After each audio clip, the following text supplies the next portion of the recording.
வணக்கம். இன்றைக்கி நம்ம பீன்ஸ் பொரியல் எப்படி பண்ணுறதுன்னு பார்க்கலாம். பீன்ஸ் பொடியாக நறுக்கி எடுத்து வச்சுருக்கேன்.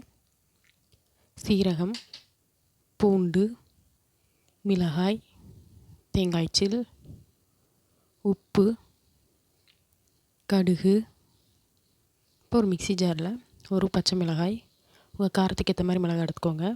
பூண்டு, சீரகம், தேங்காய்ச்சில்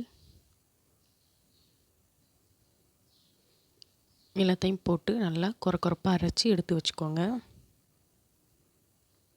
இப்போ அடுப்பை பற்ற வச்சு கடாயை வச்சுக்கலாம். கடாய் நல்லா சூடானதும் எண்ணெய் சேர்த்துக்கோங்க. எண்ணெய் நல்லா சூடானதும் கடுகு போட்டுக்கலாம். கடுகு நல்லா பொரியவும் நறுக்கி வச்சுருக்கிற பீன்ஸை சேர்த்துக்கலாம். நல்லா பொடி பொடியாக நறுக்கிக்கோங்க. நல்லா கலந்து விட்டுறலாம். இப்போ கொஞ்சமாக உப்பு போட்டுக்கலாம்.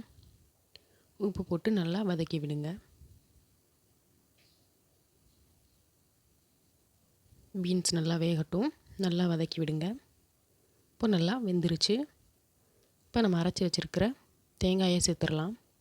தேங்காயை கடைசியில் சேர்த்துட்டு ஒரு 2 நிமிஷம் மட்டும் வதக்கி விட்டு ஸ்டவ் ஆஃப் பண்ணிடுங்க. ஒரு 10 நிமிஷம் பீன்ஸை வேக வச்சுருங்க.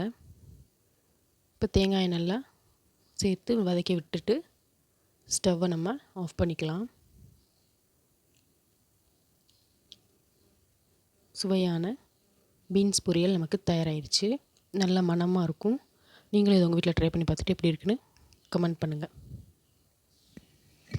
லைக் பண்ணுங்கள், ஷேர் பண்ணுங்கள், சப்ஸ்கிரைப் பண்ணுங்கள். நன்றி.